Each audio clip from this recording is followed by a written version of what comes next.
प्रिय दर्शकों, पूर्व में मैंने आपको 5 ऐसे ज्योतिषीय सूत्र बताए थे, वो अगर आपकी कुंडली में हैं तो जातक राजा ही होगा, राजा के समतुल्य नहीं होगा।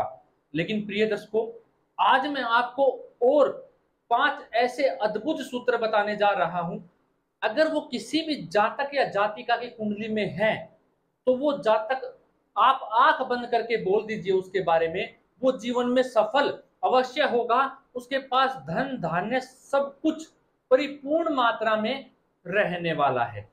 प्रिय दर्शकों, जो ये सूत्र आज मैं आपको बताने जा रहा हूं, ये पुरानों ग्रंथों से, पुराने जो ग्रंथ है उनसे ये सूत्र लिए हुए हैं, उनसे मैं आपको बताने जा रहा हूं।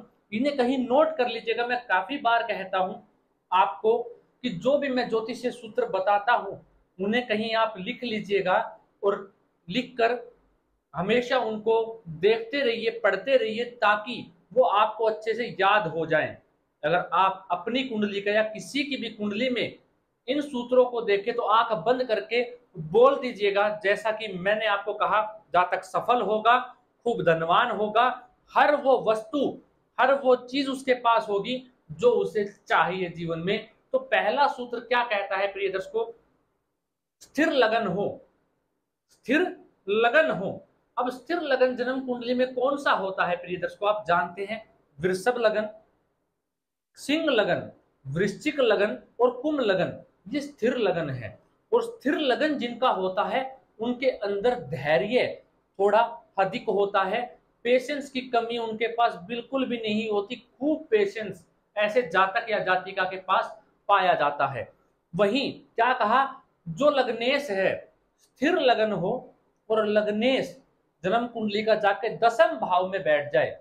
क्या कहा प्रिय दर्शकों? स्थिर लगन हो, वृषभ, सिंह, वृश्चिक या कुंभ लगन की आपकी कुंडली हो और आपके जो लग्नेश बने वो 10वें में जाके बैठ जाए और चतुर्थ भाव के अंदर, चौथे भाव के अंदर देवगुरु बृहस्पति बैठे हुए हों, तो ऐसा जातक जीवन में सफल होगा, जो उसे चाहिए वो उसे अवश्य मिलेगा, खूब धनवान ऐसा जातक होता है। प्रिय दर्शकों, मैंने क्या कहा, स्थिर लगन जिनका होता है उनके पास पेशेंस होता है, और 10वें में जाने से लग्नेश के ऐसा जातक कर्म को मानने वाला होगा, कर्म करने वाला होकर देवगुरु बृहस्पति की दृष्टि पड़ जाने से लगन प्रभावित होगा और जबरदस्त प्रभाव ऐसे जातक को उसके जीवन में देखने को मिलेगा। वही प्रिय दर्शकों, जो अगला सूत्र है वो क्या कहता है? दूसरा सूत्र जानिए। पंचम भाव के अंदर चंद्रमा, राहु और मंगल की युति हो जाए जन्म कुंडली के पंचम भाव में। अब ये चंद्र ग्रहण योग भी बन गया और अंगारक योग भी बन गया। लेकिन प्रिय दर्शकों, आप जानते हैं, अगर आप मेरे दर्शक हैं, तो पंचम भाव के अंदर जाके जो पाप ग्रह होते हैं वो अपने आप को शुभ बना लेते हैं, उनका जो पाप प्रभाव है वो खत्म हो जाता है, क्योंकि ये त्रिकोण का भाव और यहाँ पे पाप ग्रह भी शुभ ही प्रभाव देते हैं। और चंद्र कुंडली जब हम बनाएंगे तो ये भी राहु लगन में चले जाएंगे। और आप जानते हैं, राहु का लगन में श्रेष्ठ माना गया, खराब नहीं माना गया, आध्यात्मिक दुनिया से खराब माना गया, लेकिन भौतिक सुख की दृष्टि से अच्छा ही माना गया। अनेक प्रकार से, एक ना एक प्रकार से अपना कार्य निकालना ऐसा जातक जानता है। जब राहु लगन में होते हैं, चंद्र कुंडली का निर्माण करेंगे तो यहाँ पे चंद्र मंगल भी योग बना, उसके साथ राहु बना, तो ये श्रेष्ठ हो गया। पंचम भाव ज्ञान का, बुद्धि का और मन का भी है, तो यहाँ पे चंद्रमा और मंगल के आ जाने से और इनके शुभ प्रभाव में चले जाने से श्रेष्ठ योग बन गया। ऐसा जातक कुबेर के समान धनवान होता है, शास्त्र ये कहते हैं।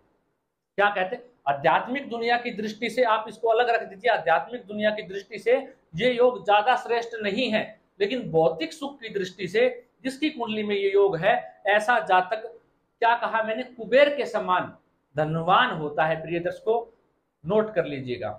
तीसरा सूत्र क्या कहता है? आपका भाग्येश, आपका जो भाग्येश है कुंडली के अंदर, वो नवमांश में जिस राशि में बैठा हुआ है, मान लीजिए आपकी मेष लगन की कुंडली है, मेष लगन की कुंडली हो जाने से आपका देवगुरु बृहस्पति भाग्येश बने, अब वो वहां पे जाके सिंह राशि में बैठे हुए हैं, नवमांश में, नवमांश में सिंह राशि में बैठे हैं। अब जो सिंह राशि का जो स्वामी बना, कौन बना? सूर्य, वो कहां बैठा हुआ है आपकी कुंडली के अंदर? अगर वो बली अवस्था में है, केंद्र के भाव में बैठा हुआ है, त्रिकोण के भाव में बैठा हुआ है, स्व राशि उच्च या मित्र राशि का बैठा हुआ है, जैसे कि सिंह राशि बनी, मान लीजिए सूर्य ही मेष लगन की कुंडली मैंने बताई थी, आपके लगन में ऊंच के होके बैठे, ऐसा जातक धनवान है, हमेशा सफल रहेगा, जो कार्य में हाथ डालेगा वहीं उसको सफलता मिलती चली जाएगी, उसकी सफलता में कहीं भी बाधा और रुकावट नहीं आएगी। लिख लीजिए, ऐसा जातक अपने जीवन में सफल अवश्य होगा। क्या कहा फिर से बता देता हूं प्रिय दर्शकों, आपका भाग्येश नवमांश में देखिए किस राशि में बैठा हुआ है, आपका भाग्येश नवमांश में जिस राशि में बैठा है उसका राशिपति केंद्र या त्रिकोण के भाव में बैठा हुआ हो, लगन कुंडली में मित्र राशि, स्व राशि या उच्च राशि, उच्च राशि में होगा सर्वश्रेष्ठ, स्व राशि में होगा श्रेष्ठ, मित्र राशि में होगा अच्छा फल उसको मिलेगा, जो चीज मैंने बताई वो प्राप्त उसको अवश्य हो जाएगी। चौथा सूत्र क्या कहता है प्रिय दर्शकों, लगन में चंद्रमा हो, चतुर्थ में देवगुरु बृहस्पति हो और दशम में शुक्र हो और शनि ग्रह कुंडली के अंदर या तो स्व राशि के हो या उच्च राशि के हों, तो ये योग जिसकी कुंडली में है जबरदस्त योग है, अपने आप में महान है। यहां से गुरु का केंद्र चंद्रमा का संबंध होने से गज केसरी योग, और आप जानते हैं गुरु और शुक्र का दृष्टि संबंध हो आपस में या वो युति में हो, ये लक्ष्मी योग कहा गया है। ऐसे जातक के पास धन की कमी नहीं रहती। और शनि जन्म कुंडली में स्व राशि के हो जाए या उच्च के हो जाए तो शनि के पास भी बल चला गया कुंडली के अंदर, तो ऐसा जातक कर्म को करने वाला, सिद्धांत का पक्का, समय का पाबंद अपने जीवन में रहेगा। और जब चंद्र कुंडली का निर्माण करेंगे तो भी ये ग्रह यहीं बैठे रहेंगे, क्योंकि चंद्रमा लगन में बैठे हुए हैं, चंद्रमा लगन में बैठे हुए हैं, तो लगन कुंडली और चंद्र कुंडली सेम हो जाएगी।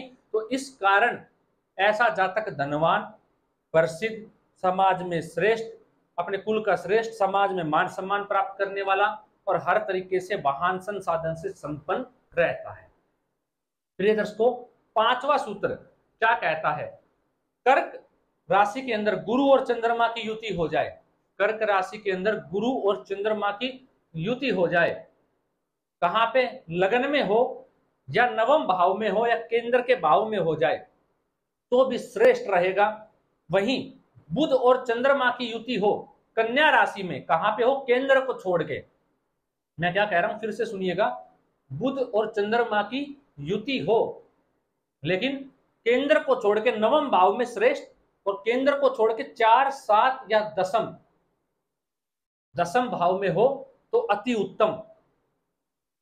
प्रिय दर्शकों, खूब धनवान ऐसा जातक होता है, श्रेष्ठ होता है, सब कुछ पाता है।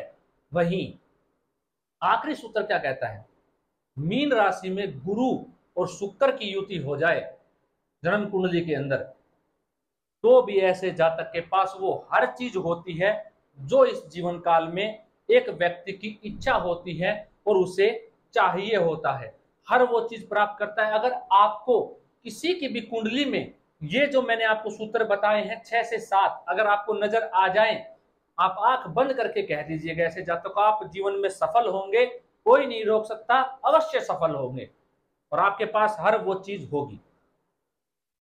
प्रिय दर्शकों, जो ये सूत्र मैंने आपको पिछले कार्यक्रम में बताए 5 सूत्र और इस कार्यक्रम में बताए, ये पूर्व ग्रंथों से लिए गए हैं, पुराने ग्रंथों से लिए गए हैं, वहां पे जो व्याख्या की गई। अब इनको मैं कौन होता हूं जो हमारे ऋषियों के द्वारा जो सूत्र लिख दिए गए उनको खंडित करने वाला, उन्होंने जो बताया, काफी शोध के बाद उन्होंने इन सूत्रों का आविष्कार किया होगा प्रिय दर्शकों, और ये 100% घटित तो होते हैं, मैंने अजमाए हुए हैं, आप अजमा के देख लीजिए।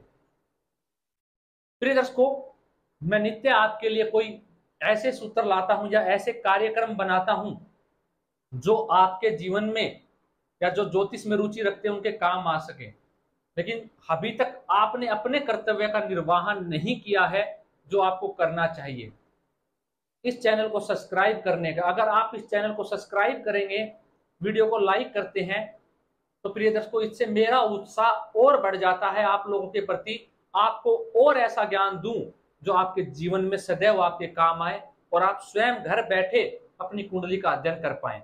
अगर आप मेरे पुराने दर्शक हैं तो अभी तक आप अपनी जन्म कुंडली का स्वयं अध्ययन करते होंगे, यकीन मानिएगा, आप स्वयं से पूछ के देखिएगा, आप ज्योतिषी भी बन गए होंगे। चलिए प्रिय दर्शकों, आशा करता हूं आप अपने कर्तव्य का निर्वहन अभी तक कर चुके हैं। मिलता हूं कोई नया और अद्भुत कार्यक्रम लेकर आप लोगों के लिए। अभी के लिए नमस्कार।